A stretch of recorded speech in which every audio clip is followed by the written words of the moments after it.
Olá! Nesse vídeo a gente vai conversar sobre um dos meus assuntos preferidos, que é justamente o plano de estudos, né? Para a gente ser mais preciso, nessa aula eu vou mostrar para você como construir, como montar o seu cronograma de estudos totalmente personalizado.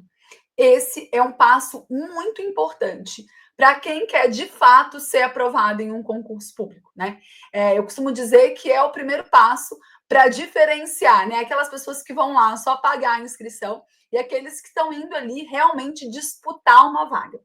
Então, se você está chegando agora, se você ainda não me conhece, seja muito bem-vindo. Meu nome é Juliana Ávila, eu sou auditora fiscal na Cefaz São Paulo, sou farmacêutica de formação, fui aprovada em 5 concursos, 4 deles em menos de um ano, 3 aprovações na área fiscal, uma das mais complexas, aí, um dos concursos mais difíceis que a gente tem no Brasil.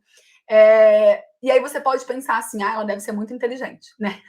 Na verdade, não, tá? Eu consegui sim essas 5 aprovações, mas depois de ter sofrido 4 reprovações. E sabe o que é mais engraçado? É que essas 4 reprovações eram em concursos da minha área. Teoricamente, com matérias que eu já tinha conhecimento, que eu já dominava. E as 5 aprovações aconteceram em concursos os mais diferentes possíveis, né? O primeiro foi para a técnica do TRF da primeira região, o segundo foi para a técnica do INSS, depois eu passei para auditora na prefeitura de Belo Horizonte, depois para auditora na prefeitura de São José dos Campos e, por último, auditora aqui na Cefaz São Paulo. O que aconteceu, né? O que separou aquela Juliana das 4 reprovações da Juliana das 5 aprovações em concursos muito mais difíceis, muito mais concorridos, com matérias que eu nunca tinha visto na vida?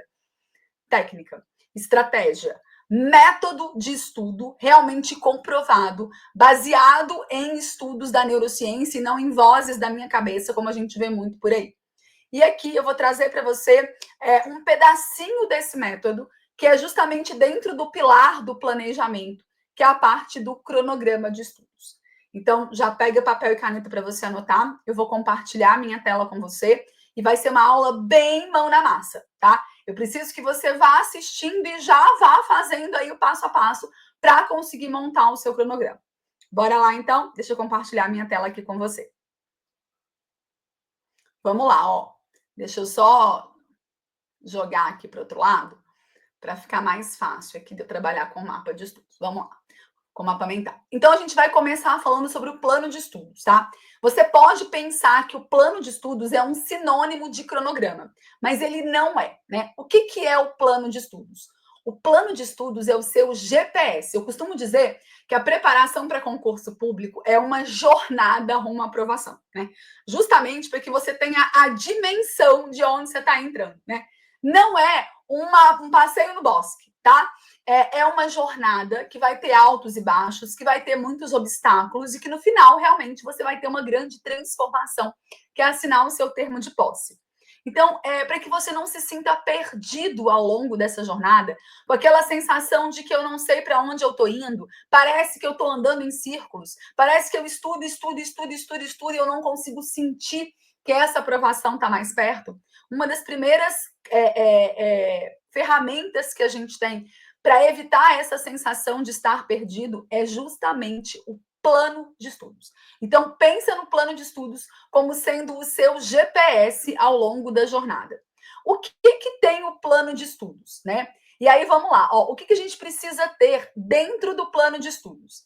A gente tem o cronograma de estudos. Então, o que a gente vai conversar aqui hoje é uma parte do plano de estudos, tá? O cronograma de estudos. A gente tem as sessões de estudo. E é óbvio, né? Eu preciso ter ali um método de estudo. Então, o que eu tenho quando eu falo em plano de estudo? Eu tenho quais as matérias que eu vou estudar, durante quanto tempo elas vão ser estudadas e o como que eu vou estudar essas matérias. É por PDF? É por videoaula? Quando que eu resolvo questões? Quantas questões eu resolvo? De onde são essas questões? Quando eu faço as revisões, como são essas revisões? Isso tudo são informações que precisam constar de um plano de estudos, tá? Então, o plano de estudos, ele realmente é o GPS. Ele é tudo que eu preciso fazer para sair do ponto A, que é o ponto onde eu estou hoje, e chegar até o ponto B, que é a posse no meu cargo público dos sonhos. O cronograma de estudos, ele é uma parte, ele é o primeiro passo para você construir o plano de estudos, né? Então, antes da gente trabalhar com o cronograma, que vai ser, né, vai se estender aqui, vai ser o tema central da nossa aula de hoje, o que a gente tem dentro de sessões de estudo? Eu preciso definir quanto tempo vai durar essa minha sessão de estudos. Ah, vai durar meia hora, 1 hora, 2 horas, 3 horas. O que é uma sessão de estudos? Uma sessão de estudos é um tempo durante o qual eu estudo uma determinada matéria sem intervalos longos. Vou te dar um exemplo para você entender melhor. Imagina que no dia de hoje você vai estudar 2 horas de português e 2 horas de direito constitucional. Qual que é o tamanho da sua sessão de estudos? 2 horas, tá? Ah, mas eu fiz intervalo de 10 minutos, de 15 minutos, tudo bem, né? Intervalos curtos não quebram essa sessão de estudo, tá? Agora imagina que você vai fazer uma hora de português, depois uma hora de constitucional, depois 1 hora de português de novo e 1 hora de constitucional de novo. Qual é o tamanho da sua sessão de estudos? 1 hora, tá? Por quê? Porque apesar de ter estudado 2 horas de português, eu intercalei um intervalo maior, eu coloquei uma outra matéria ali no meio. Então, significa que eu fiz 2 sessões de 1 hora para português e 2 sessões de 1 hora para direito constitucional, tá? Via de regra, as sessões elas vão variar de 1 hora a 2 horas, tá? Eu recomendo fortemente que você trabalhe com sessões de 1 hora, mas que você não estude 1 hora direto, que você faça 30 minutos, 5 minutos de intervalo e mais 30 minutos. E aí você dá um intervalo um pouco maior e troca de matéria. Por que isso? Porque hoje a gente está com a nossa capacidade de concentração muito prejudicada, principalmente por conta disso daqui. Ah, Ju, mas é que eu não estudo com o celular. Tudo bem, mas você usa o celular, né? Você assiste Reels, você vê shorts, você fica ali, né, deslizando o dedo. Só isso já faz com que você perca o seu processo de concentração, né? Se eu hoje estou acostumada a assistir vídeos de 30 segundos, quando eu vou sentar para estudar durante 1 hora, o meu cérebro desconecta. Ele quer trocar o estímulo. Então, se antes as horas aulas elas duravam 50 minutos, hoje a ideia é que essa hora aula fosse ainda menor. Eu não sei se você tem o hábito de assistir os TED Talks, mas se sim, você vai perceber que os TED Talks eles têm em torno de 18 minutos, né? Por quê? Isso é estratégico, né? Porque é um tempo suficiente para que a pessoa consiga passar a informação e que a outra pessoa consiga prestar atenção na informação que está sendo passada. Existe um neurocientista que eu gosto bastante, o espanhol, ele chama Francisco Mora, depois você pode procurar ele no Google.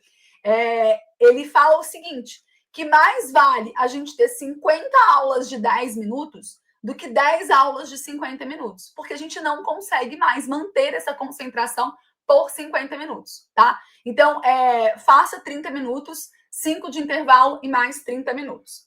Bom, o método de estudo. O que a gente tem dentro desse método de estudo? É exatamente como que você vai estudar, né? Eu preciso saber o quê? Como que eu vou estudar um assunto novo? Eu vou usar o PDF? Eu vou usar a videoaula? Quando que eu resolvo questões? Como que eu faço as revisões periódicas? Dentro do meu método de estudo, eu faço essas definições e isso vai estar refletido no meu plano de estudos, tá? Bom, e para que serve, então, o meu plano de estudos? Ele serve para me guiar ao longo da jornada, para otimizar os estudos, para não desperdiçar tempo e energia, né? Afinal de contas, quando você não sabe se avança no estudo de um assunto ou se faz revisões periódicas, vai acontecer 2 coisas, né? Ou você vai procrastinar, não vai fazer nenhuma nem outra, ou você vai começar uma coisa e vai parar no meio para poder fazer a outra coisa, tá? Então, ter isso definido, quando eu reviso, como eu reviso, quando eu resolvo questões, quantas questões, de onde são essas questões, isso traz clareza. E isso você consegue acompanhar a sua evolução, gerenciar os seus estudos, e isso é muito positivo para quem está estudando, beleza? Bom, vamos lá. Bom, agora que você já teve uma visão macro, então, do plano de estudos, vamos entrar aqui dentro mesmo do cronograma de estudos. Ó, vamos lá. no meu cronograma de estudos, né? O que eu preciso ver aqui, ó? Vamos lá. Deixa eu fechar isso aqui para a gente conseguir trabalhar aqui nesse mapa mental, tá? Depois eu vou disponibilizar esse mapa mental para você. Vamos lá, então, ó. Deixa eu fechar aqui, pronto, agora sim. Bom, o que é o meu cronograma de estudos? Um cronograma de estudos nada mais é do que uma programação das matérias que vão ser estudadas dentro de cada dia. Quais são os tipos de cronograma de estudos que eu tenho, né? O primeiro deles, o mais comum que você já deve ter visto por aí, provavelmente o primeiro que você montou, é o quadro fixo de horários. O que é o quadro fixo de horários, tá? É aquele em que eu coloco assim, ó, segunda-feira eu vou estudar 1 hora de português, 1 hora de informática, 1 hora de direito administrativo. Terça-feira eu vou estudar 1 hora de contabilidade, 1 hora de raciocínio lógico. Quarta-feira. Então, assim, o quadro fixo, ele vai definir quais as matérias e durante quanto tempo eu vou estudar fixo nos dias da semana, tá? Quais são as vantagens do quadro fixo de horários? Primeiro, é uma organização visual clara. Eu bato o olho ali e eu sei exatamente o que eu preciso estudar hoje. Né? Segundo, facilita a criação do hábito. Se eu sei que toda segunda-feira eu vou estudar 1 hora de português, 1 hora de informática, 1 hora de direito constitucional, eu já consigo me organizar, eu já me preparo, meu cérebro já sabe de antemão o que eu vou estudar, e isso me ajuda a construir o hábito. Funciona bem para quem tem uma rotina previsível. Sabe? Se a sua vida ela é toda bonitinha, se você não costuma ter contratempos, se você todas as segundas tem 3 horas para estudar, todas as terças tem 4 horas, todas as quartas tem 2 horas, o quadro fixo de horários pode sim ser uma boa para você, tá? Quais são as desvantagens do quadro fixo? Pouca ou nenhuma flexibilidade. Imagina que você, na segunda-feira, tenha colocado essas 3 metas. E aí, né? Quando você foi trabalhar, o seu chefe te pediu para fazer hora extra. E em vez de sair do trabalho às 6, você saiu do trabalho às 10. Ou seja, você não vai conseguir estudar aquelas 3 matérias que estavam definidas para você estudar na segunda-feira. Qual que é o problema? O problema é que na terça-feira você tem já as 3 metas de terça para cumprir. E não dá para jogar aquelas 3 metas de segunda para terça. Percebe? Então, você vai deixando matérias para trás. Outro caso que pode acontecer, né?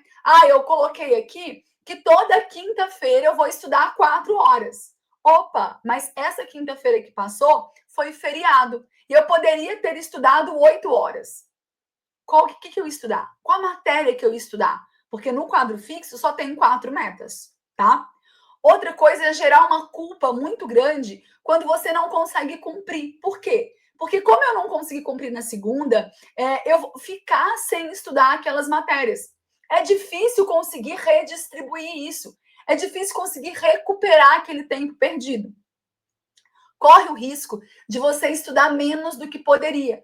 Como o quadro fixo, ele é fixo, né? Você já tem as metas definidas, corre o risco, por exemplo, de você, eu coloquei hoje 3 horas. Mas aí tá um dia tranquilo, foi um dia de feriado, ou eu cheguei mais cedo do trabalho. Como eu só tenho 3 metas, a tendência é que eu não estude mais, mesmo podendo. Outra coisa é que ele exige muito planejamento prévio, né? Se você não tiver uma rotina muito ajustadinha, tudo muito encaixadinho ali, o que é difícil para uma vida de adulto, né? Se você é adulto, trabalha fora, tem criança, é casado, a chance é que a sua vida seja igual à minha, né? A gente sai de casa e não sabe que horas que vai voltar. E aí o que acontece?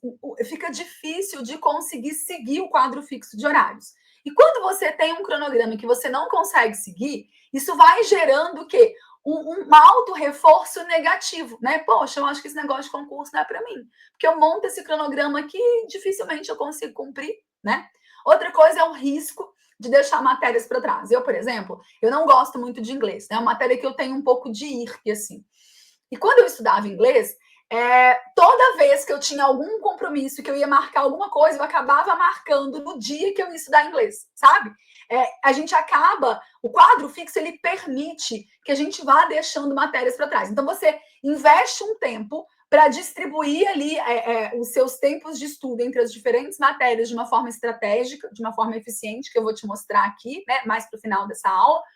Só que no final, se você vai faltando, né, vai deixando de estudar mais ou menos nos mesmos dias, por exemplo, toda segunda-feira é difícil, né? Um dia mais agarrado, a gente costuma ficar mais tempo no trânsito, mais tempo no trabalho, você já começa a semana meio que dando uma quebrada no ritmo. E aí você coloca lá, vou estudar 4 horas. E aí quase nunca você consegue estudar as 4 horas de segunda, né? Às vezes estuda 2, às vezes 3. Aquela matéria da segunda-feira, ela vai sempre ficando prejudicada. Ela vai sempre ficando para trás. E pode ser que ela seja uma das matérias mais importantes do seu concurso. Umas de maior peso, tá? Então, o quadro fixo, ele acaba tendo esse risco de você ir deixando algumas matérias que você não gosta, que você não tem muita afinidade, para trás. Uma outra possibilidade que a gente tem é o ciclo de estudos, tá? O que é o ciclo de estudos? Você faz uma lista das matérias que você vai estudar, né? Da ordem entre elas. Então, vamos supor que o seu ciclo seja assim: português, constitucional, contabilidade, português, administrativo, constitucional, contabilidade, auditoria. Tá? Imagina que esse seja o seu ciclo. O que acontece?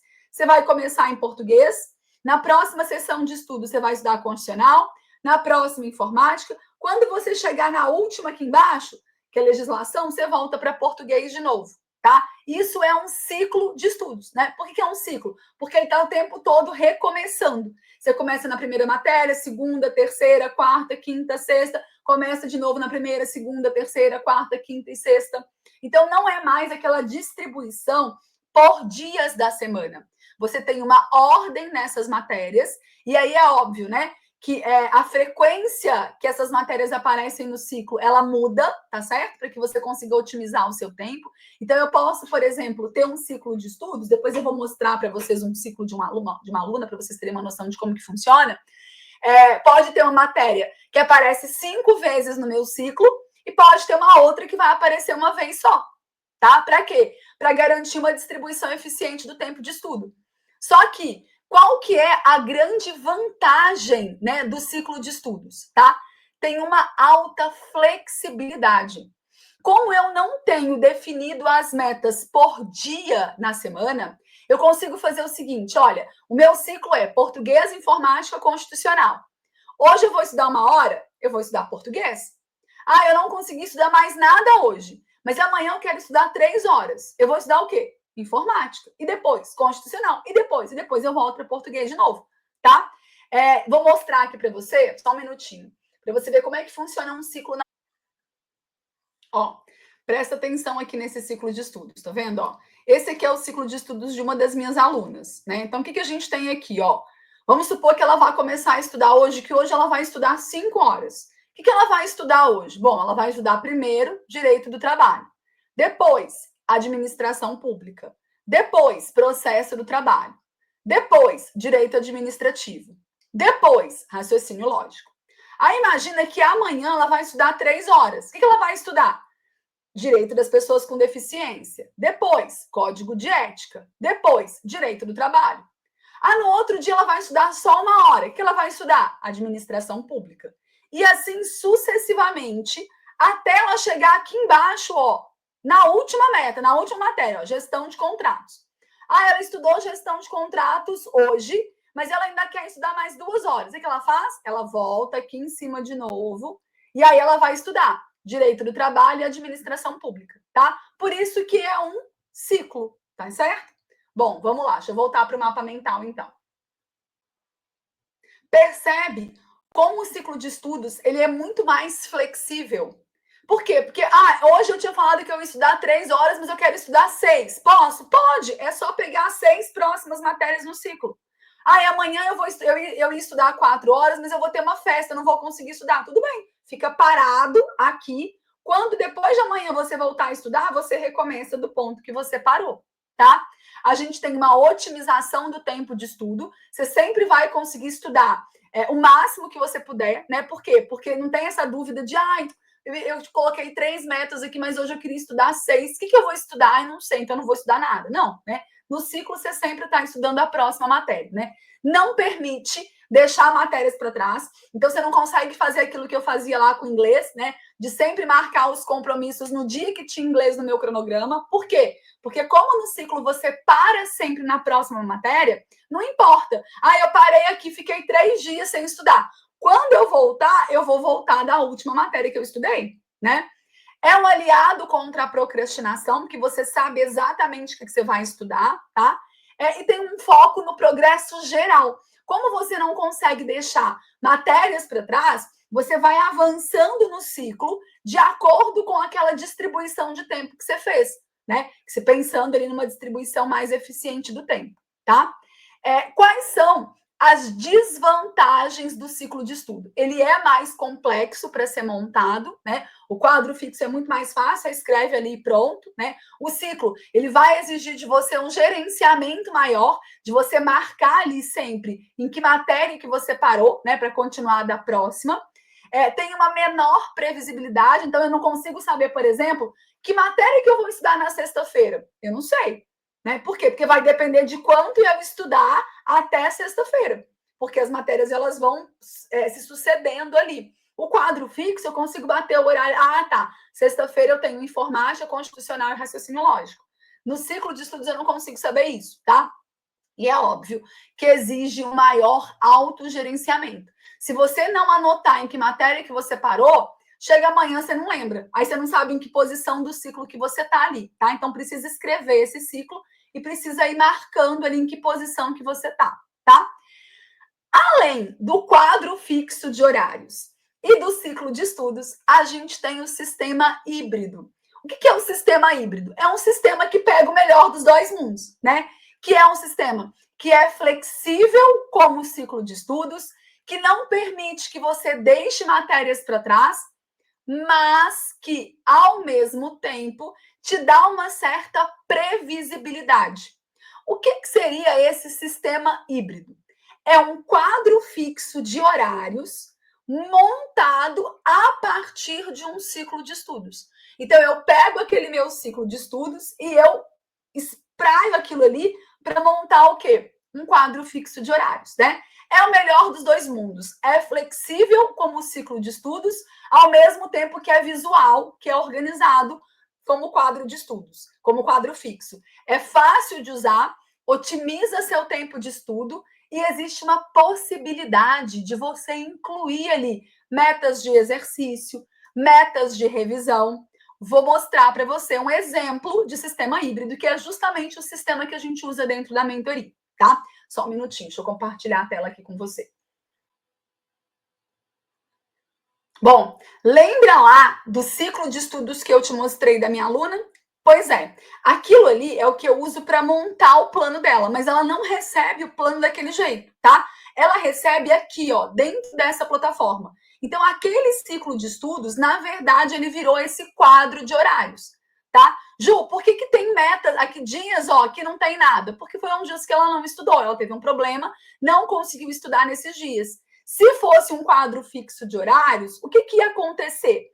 As matérias que ela teria que ter estudado no dia 16 e no dia 17, elas teriam sido perdidas. Aquela semana ela teria ficado sem estudar aquelas matérias. Como a gente usa um ciclo de estudos alimentando esse quadro, o que acontece? Essas matérias aqui, ó, elas não ficaram sem estudar, elas foram alocadas nos próximos dias. O que aconteceu é que, em vez de girar o ciclo, vamos supor, em 4 dias, ela vai demorar 6, né? Porque ela ficou aqueles 2 dias ali sem estudar, tá? Então, a partir daquele ciclo de estudos, a plataforma monta um quadro de horários para ela, para que ela saiba exatamente o que ela vai estudar, mas se ela tiver algum contratempo, ela não perde aquela meta daquele dia. Por quê? Porque aquela meta vai ser alocada em um próximo dia. Tá? Então, o que acontece? Ó, hoje, por exemplo, quando ela vem aqui nas metas diárias, ela tem as metas de hoje, né? Então, por exemplo, ó, ela já estudou, ela fez um estudo de vídeo de português, depois ela já estudou aqui, ó, noções sobre o direito das pessoas com deficiência, ela já estudou, ela já fez questões aqui, ó, de direito do trabalho. Olha só, Isso aqui, na verdade, é uma meta que está atrasada de ontem. Ontem ela estudou, mas olha só, para você ver, ó, deixa eu te mostrar. Ó, ontem ela estudou, mas ela não estudou tudo. Ó, tem meta atrasada de ontem aqui. Tá vendo essa meta vermelha? É uma meta de ontem que ela ainda não cumpriu. Ó, o que acontece? Ela não consegue deixar essa matéria de lado. Ah, eu vou estudar o que está aqui hoje. Não, ela não consegue fazer isso.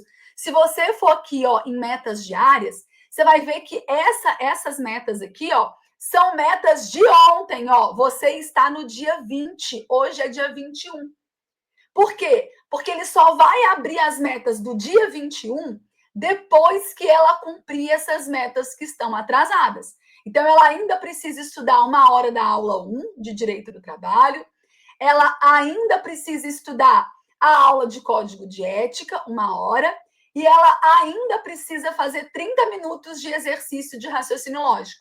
Só depois que ela cumprir essas 3 metas é que o sistema libera para ela as metas de hoje. Então, ela não consegue, não é igual ao quadro fixo de horários, que ela consegue abandonar aquelas matérias que ela não gosta. Ela precisa cumprir para que o sistema libere as próximas metas. Então, percebe que eles juntam o melhor dos dois mundos? É um ciclo de estudos que está aqui por trás, então por isso que tem essa flexibilidade. Ela pode mudar essa carga horária todos os dias, então ela pode vir aqui, ó, toda hora que ela quiser. Ela clica aqui para trocar o horário e ela consegue ajustar esse horário. Ah, hoje eu falei que eu ia estudar às 6 horas, mas nossa, esqueci. É a festa junina do meu filho na escola. Eu vou conseguir estudar só 3 horas. O que ela faz? Ela vem aqui, ó, trocar os meus horários. Tá vendo? Ó, não vou trocar, tá, gente, para não atrapalhar minha aluna, mas aqui, ó. Ela vem aqui, ela pode trocar aqui para 3 horas, que na mesma hora o sistema já recalcula e já coloca só 3 horas de meta para ela hoje. O contrário também acontece. Ah, eu tinha colocado que eu ia estudar 3 horas, mas hoje está tranquilo aqui em casa, eu quero estudar 6. Posso? Pode. Na mesma hora, o sistema já vai trazer mais 3 metas para ela. Então, não fica com aquele inconveniente do quadro fixo que quando você estudar mais ou a menos, você não consegue adaptar esse tempo, tá? Aqui não. Aqui você pode, como a gente tem um ciclo de estudos por trás, ele vai o tempo todo alimentando esse quadro fixo. E ao mesmo tempo você tem aqui, ó, uma programação semanal. Então, se ela cumprir exatamente a carga horária que ela colocou, ela sabe que ela vai estudar ao longo da próxima semana inteira, ó. Tá tudo aqui as metas dela da semana que vem. Só que se em algum desses dias ela não conseguir cumprir essa carga horária, o que acontece?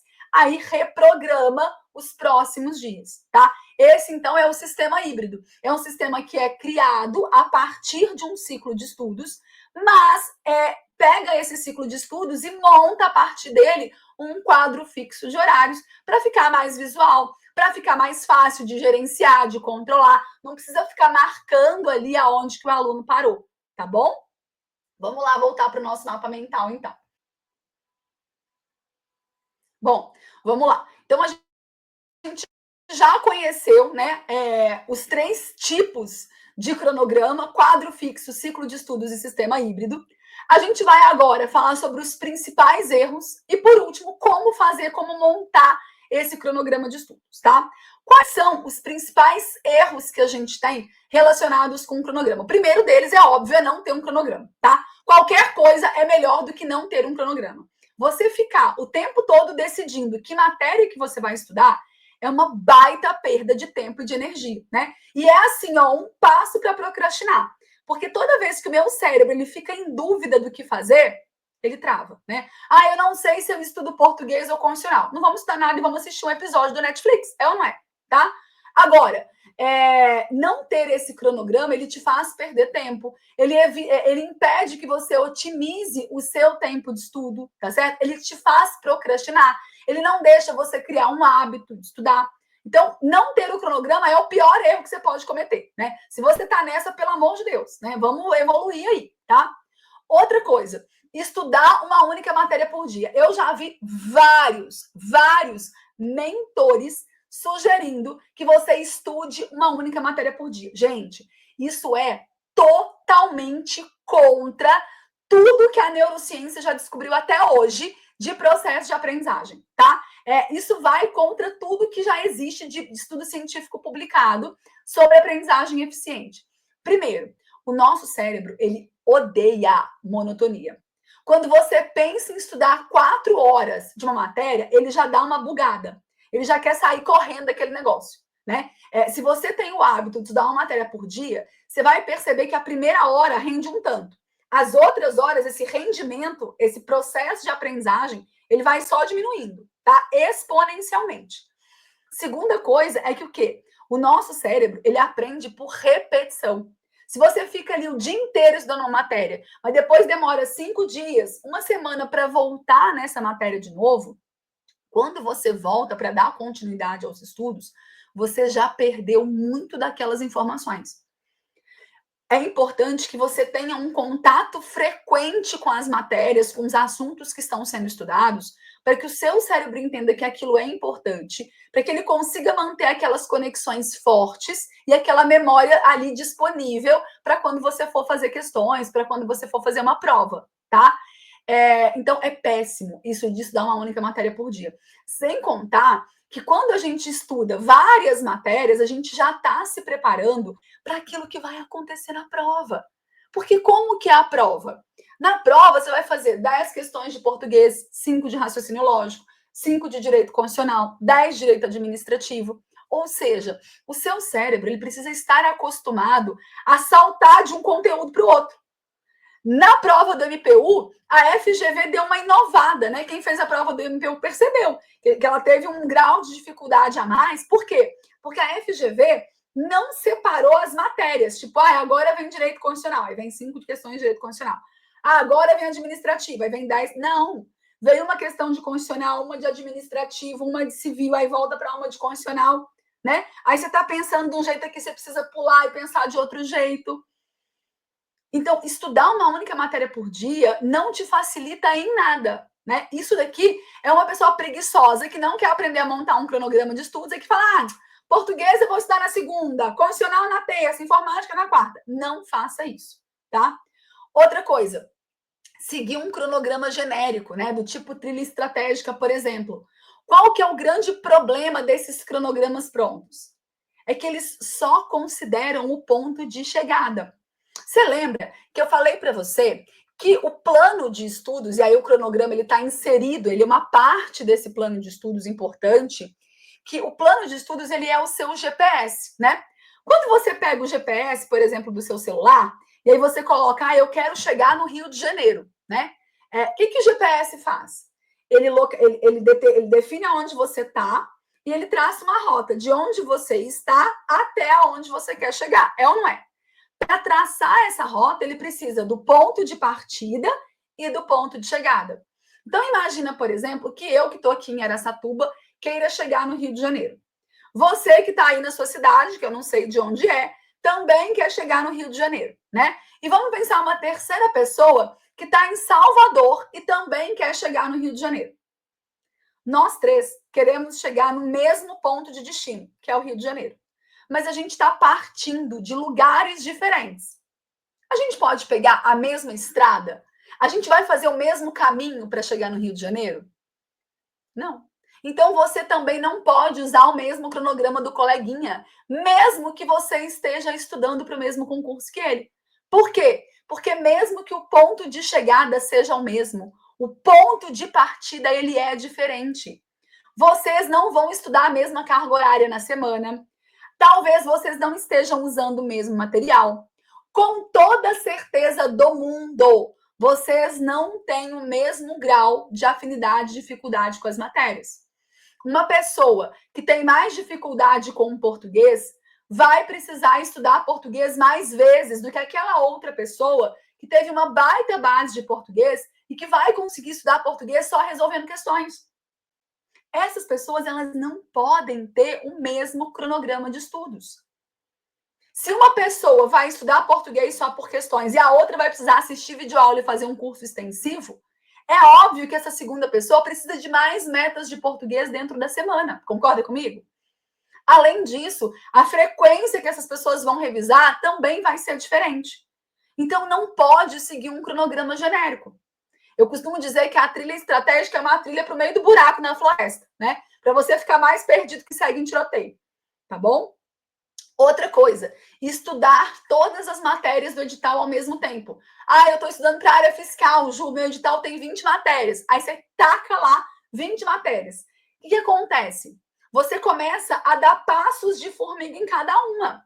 Você demora muito para terminar um PDF, você demora muito para revisar aquele conteúdo. Se você não dá atenção a um assunto com frequência, esse assunto ele vai ser esquecido. Então, o ideal é que você comece ali com, no máximo, 6 disciplinas, 7 estourando, se você tiver uma carga muito alta de estudo na semana, tá? E aí, à medida que você vai avançando nessas matérias, você vai diminuindo a frequência delas dentro do seu cronograma e vai conseguindo colocar mais matérias, tá? E por último, mas não menos importante, aí um erro muito comum, né? Que é distribuir o tempo igualmente. Como assim? Ah, eu tenho 20 horas para estudar. E eu vou estudar 5 matérias. 20 dividido por 5, 4. Eu vou estudar 4 horas de cada matéria na semana. Péssimo, por quê? Porque não leva em consideração uma alocação eficiente do tempo, né? As matérias, elas não têm o mesmo grau de importância no seu concurso e você não tem o mesmo grau de afinidade e dificuldade com todas elas. Beleza? Bom, agora então a gente vai chegar aí no ponto alto, né, dessa nossa aula, que é justamente te explicar como que você vai fazer, né, como que você vai montar aí o seu plano de estudos passo a passo, tá? Vamos lá então. Bom, primeira coisa que você precisa fazer, gente, é definir uma área, né? Esse negócio de uma hora eu estudo para o Banco do Brasil, uma hora para a Receita Federal, outra hora eu faço CNU, esse negócio não dá certo, tá? Isso é coisa de concurseiro iniciante, tá bom? Ficar pulando de edital em edital é a receita perfeita do fracasso, para você acumular um monte de reprovações, achar que esse negócio de concurso público não é para você e desistir, tá? A gente precisa ter foco. Qual é a sua área? É a área legislativa, administrativa, fiscal, controle, educação, saúde, segurança pública, judiciária? Qual é a sua área? Qual é o seu concurso dos sonhos dentro dessa área? Esse é o primeiro ponto. Se você ainda não tem uma área, se você ainda não tem um concurso dos sonhos, vai, assiste uns vídeos, busca informações no YouTube, pede o chat GPT para te fazer um paralelo ali, uma comparação entre essas diferentes áreas, tá? Começa pensando nos seguintes critérios, tá? Para você conseguir definir uma área. Ó, vou até colocar aqui para vocês, ó. Vou montar aqui para você, ó. Deixa eu ver aqui o que eu vou fazer aqui.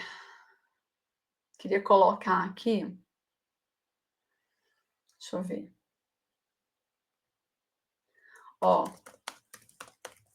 Como escolher uma área, tá? O que você precisa levar em consideração na hora de escolher uma área? Primeira coisa, pré-requisitos, tá? Ah, o meu sonho é ser juiz, mas eu não fiz direito. Opa, então preciso voltar, fazer direito, ter os 3 anos de prática jurídica para aí sim pensar em disputar uma vaga de juiz, tá? Então, olhar os pré-requisitos, é nível superior em qualquer área, não é só nível médio, eu tenho, precisa fazer TAF, eu tenho condição de fazer um teste físico, né?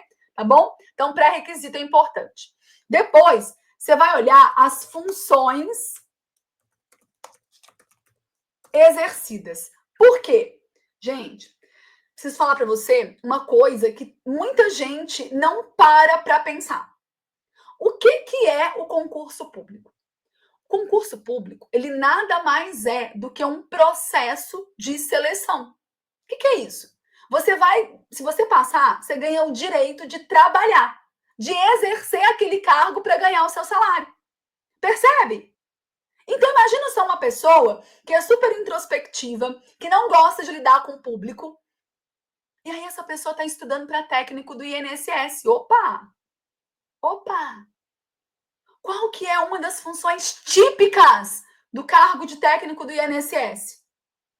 Atendimento. Aí sabe o que acontece? A pessoa estuda muitos anos, passa no concurso, burnout, entra de licença e pede exoneração. Olhar as funções exercidas, gente, é fundamental. Porque depois que você passa, você vai exercer aquele cargo por 20, 30 anos.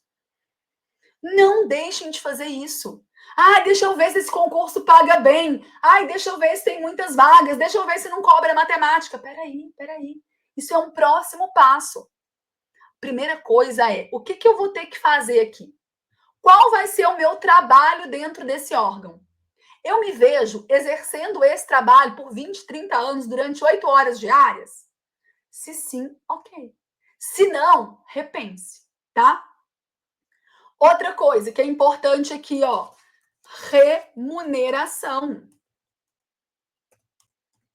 Afinal de contas, provavelmente você não trabalha por hobby, é ou não é? Você trabalha porque precisa daquele vencimento, porque precisa daquele dinheiro. Aí a pessoa está estudando para um carro que paga R$ 2.000, mas ela tem 5.000 de conta fixa. Qual é o salário que você quer ganhar? Qual que seria um salário bom para você, que te ajudaria, que transformaria a sua vida? Porque se você fica estudando para um concurso que não vai transformar a sua vida, daqui a pouco você vai desanimar. Porque não é fácil. Não é fácil. Mesmo um concurso que paga R$ 2.000, né? Que a gente não tem muito, mas assim, ele não é fácil. Você vai disputar com muita gente, você vai ter que se dedicar. E aí, se você não tem a visão da linha de chegada, a visão da linha da vida transformada, você vai desistir no primeiro obstáculo que aparecer. Outra coisa, lotação. Para algumas pessoas, essa questão da lotação ela é importante, né? Ah, eu só posso ficar na minha cidade, então preciso levar isso em consideração na hora de escolher uma área. Ah, não, eu tenho disponibilidade para morar no Brasil inteiro. Ótimo. Então isso te abre um leque de possibilidades maior, tá? Por último, mas não menos importante, as oportunidades. Não coloque todos os seus ovos em uma cesta só. Eu já perdi a conta de quantos alunos eu recebi na mentoria, desesperados, super frustrados, porque ficaram muitos anos estudando para um concurso, não conseguiram a aprovação e não sabem depois qual vai ser o plano B, qual vai ser o próximo concurso. O aluno fica totalmente assim, ó, desalentado, né? A sensação de que, eu investi muito tempo da minha vida numa coisa e agora eu fiquei sem nada, agora eu perdi tudo. Observe se eu estou estudando para esse concurso. Se eu não passar, qual é o próximo concurso? Qual é o próximo concurso? Qual é o próximo concurso? Por isso é importante você olhar para a área e não escolher um concurso só. Ah, eu quero fazer Bacen. Aí, beleza, fiz o Bacen. Passou a prova. E agora? O que você faz com aquelas matérias que você estudou ali? Qual é o próximo passo? Aonde você vai conseguir empregar aquele conteúdo que foi estudado? Tá? Então, olhar para as oportunidades é muito importante. Você percebeu aqui que em momento nenhum eu falei para você sobre as matérias que vão ser cobradas? Olhar, será que vai cair matemática? Será que tem prova discursiva? Isso não é um fator que você deve levar em consideração. Por quê? Porque nós somos capazes de aprender qualquer coisa. Gente, pelo amor de Deus, olha para mim. Eu sou farmacêutica. Eu nunca tinha visto direito na minha vida. Eu não sabia nem o que era caput. Quando eu comecei a estudar, eu ficava com o dicionário do lado consultando as palavras. Quando eu comecei a estudar contabilidade, eu fiquei um mês para entender como é que saía dinheiro da minha conta e era crédito, e como é que entrava dinheiro na minha conta e era débito.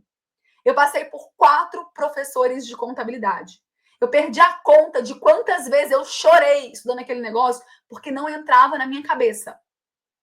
E aí que eu passei em 3 concursos da área fiscal. As 2 primeiras aprovações aconteceram com 9 e 10 meses de estudo.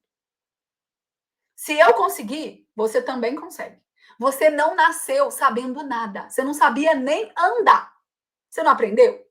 Você não aprendeu português, matemática, ciências, história, geografia. Nós somos capazes de aprender qualquer coisa, desde que a gente esteja disposto a empregar tempo e energia e que a gente tenha um método eficiente de estudo. Beleza? Bom, definir uma área, qual que é o próximo passo? O próximo passo é analisar 5 editais dessa área. Então, imagina que você escolheu a área fiscal. Você decidiu seguir os meus passos e escolher a área fiscal. O que você vai fazer? Você vai pegar 5 editais de concursos aí recentes, né? Vai pegar aí uns 2 de concurso estadual, uns 2 de concurso municipal, mais o concurso da Receita Federal, se é um concurso que te interessa, tá? E vai comparar as matérias cobradas nesses editais. E aí, o que você vai fazer? Você vai dividir essas matérias em 3 grupos. Quais são esses grupos? No primeiro grupo, você vai colocar aquelas matérias que foram cobradas em todos os editais. Então, se você está estudando para a área fiscal, quando você comparar esses 5 editais, você vai perceber que português foi cobrado em tudo, constitucional, direito administrativo, direito tributário, contabilidade. São matérias que são cobradas em todos os concursos da área fiscal. Depois, você vai ter aqui o grupo 2. Tá? O que é o grupo 2? O grupo 2 são aquelas matérias que foram cobradas em 2, 3 ou 4 editais. Provavelmente vai entrar aqui o quê? Vai entrar aqui auditoria, vai entrar aqui direito civil, penal e empresarial, vai entrar aqui economia, finanças públicas, administração pública, vai entrar aqui talvez um inglês, dependendo. Percebe? São aquelas matérias que foram cobradas. Elas são cobradas com uma certa frequência, mas não é matéria que é cobrada em todos. Pode ser em 2, 3 ou 4 desses editais. Por último, a gente tem o grupo 3. E no grupo 3, a gente tem aquelas matérias que são específicas de um determinado cargo. Que matérias são essas? Legislação tributária do Estado de Goiás. Legislação aduaneira. Comércio internacional. Percebe? Essas matérias, elas são específicas de um determinado concurso. Para que você vai fazer isso? Para você começar do jeito certo. Quando eu comecei a estudar para a área fiscal, eu comecei a estudar comércio internacional e legislação aduaneira. E eu nunca fiz a prova da Receita Federal. Ou seja, né? Perdi esse tempo de estudo, tá? Então, você vai começar pelas matérias que são mais comuns, por aquelas do grupo 1. Ah, estudei tudo do grupo 1, ou estou estudando todas do grupo 1, eu vou pegar as mais comuns do grupo 2. Ju, quantas matérias que eu vou estudar? Depende. Depende do quê? Depende de 3 fatores. Depende da sua carga horária de estudo semanal. Então, você vai preencher essa planilha. Eu vou liberar esse mapa mental para você, tá?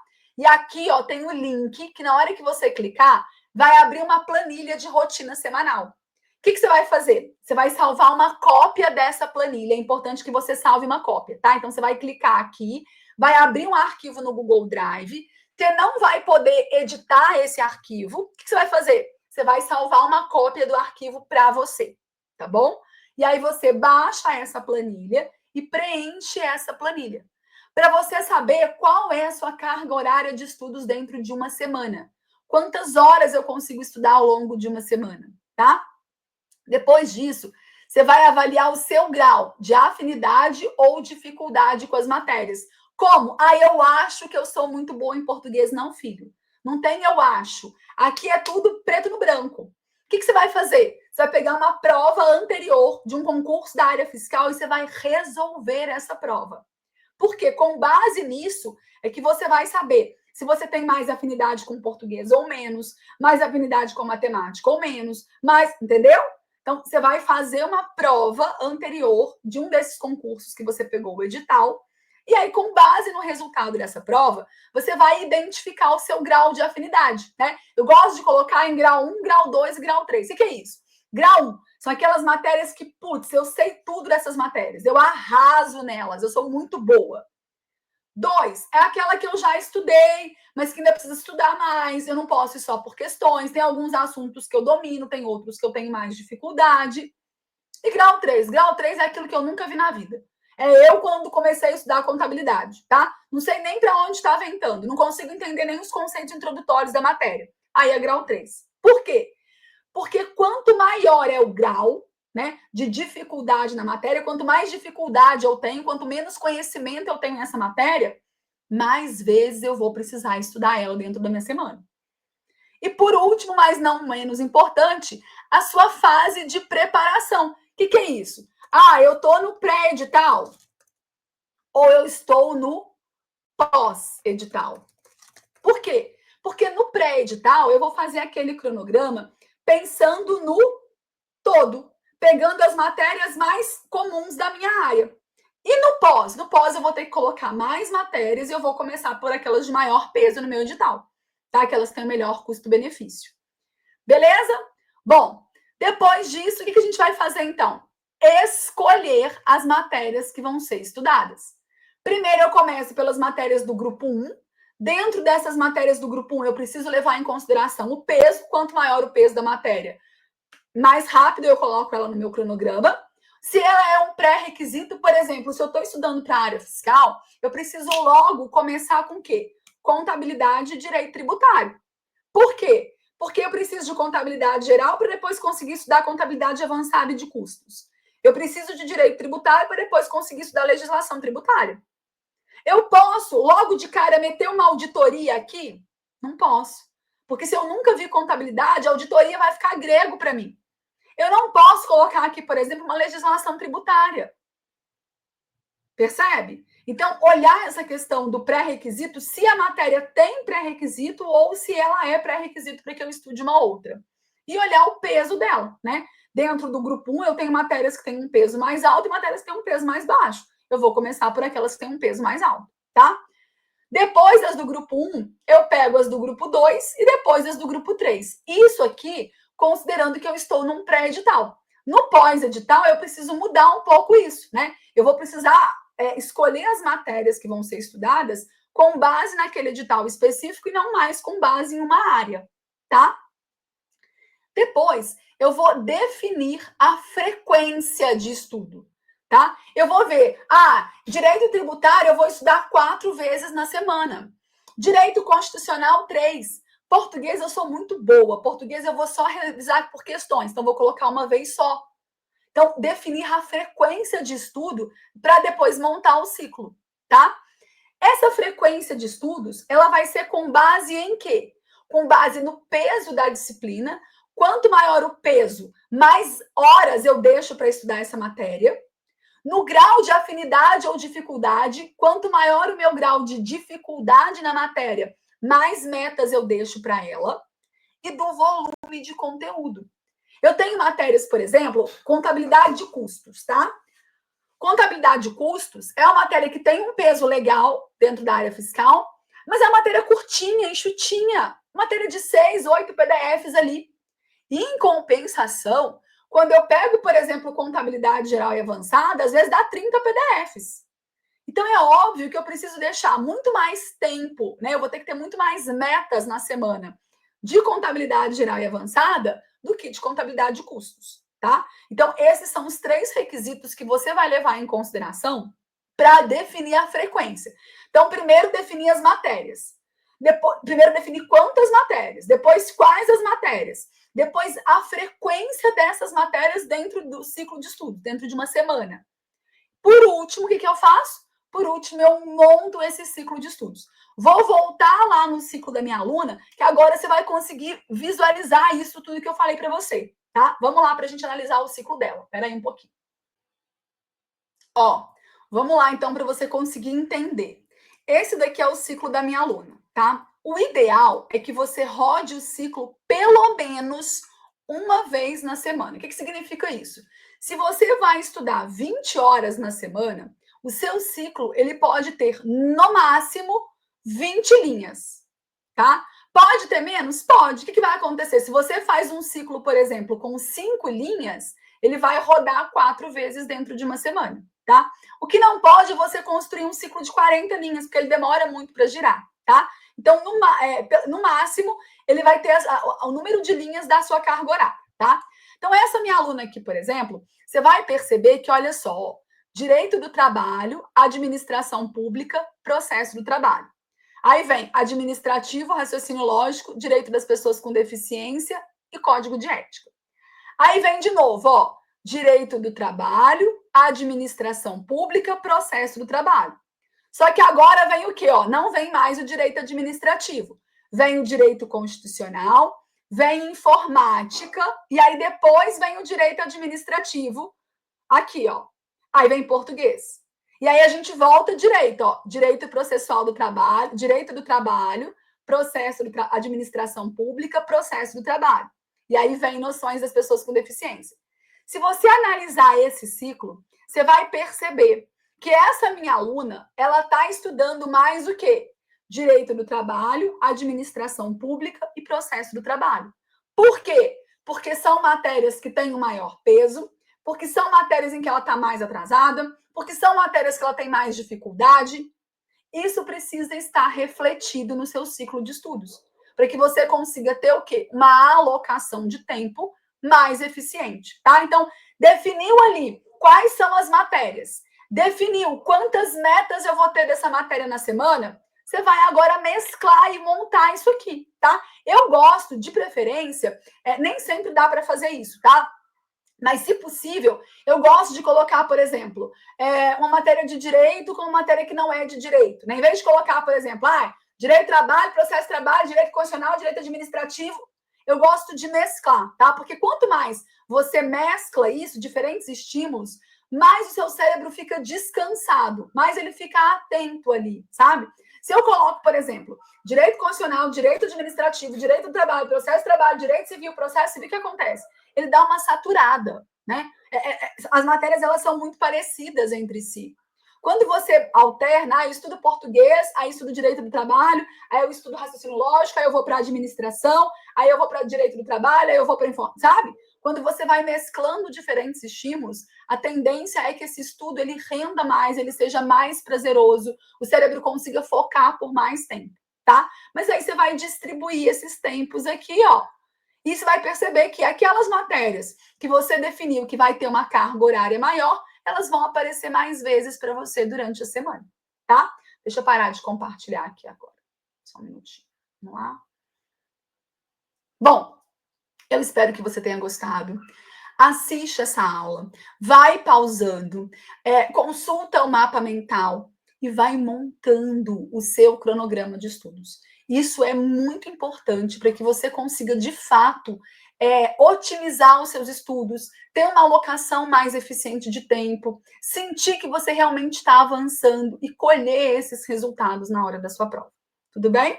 Um beijo, fica com Deus e até a próxima. Tchau, tchau.